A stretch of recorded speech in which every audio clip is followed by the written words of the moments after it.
warahmatullahi wabarakatuh. Saya Vindu Julianti, NPMC 1B018040. Baiklah, di sini saya akan menjelaskan tentang pengertian asuransi. Menurut bahasa, asuransi berasal dari bahasa Inggris yaitu insurance, yang berarti pertanggungan. Menurut Undang-Undang Nomor 2 Tahun 1992, asuransi adalah perjanjian antara dua pihak atau lebih, di mana pihak menanggung pengikatan diri kepada bertanggung jawab. Secara umum, asuransi adalah suatu perjanjian antara pertanggungan atau nasabah dengan atau penanggungan perusahaan asuransi.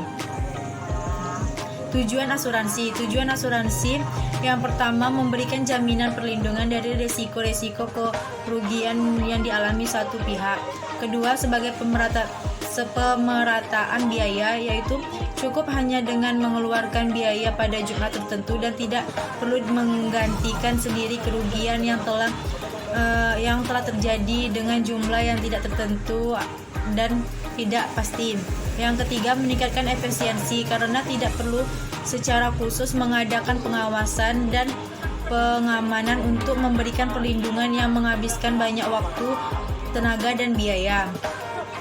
Yang keempat, sebagai tabungan karena jumlah yang dibayarkan kepada perusahaan asuransi akan dikembalikan dalam jumlah yang lebih besar dari sebelumnya. Yang kelima, dasar dari pihak bank untuk memberikan kredit karena bank sendiri memerlukan jaminan atau perlindungan atas uang yang diberikan kepada peminjam uang. Yang keenam, menutup loss of the earning power seseorang atau suatu badan usaha pada saat ia tidak bekerja ataupun tidak berfungsi. Yang ketujuh, untuk menggali risiko yang semula ada pihak pemilik kepada pihak asuransi yang siap menerima risiko tersebut.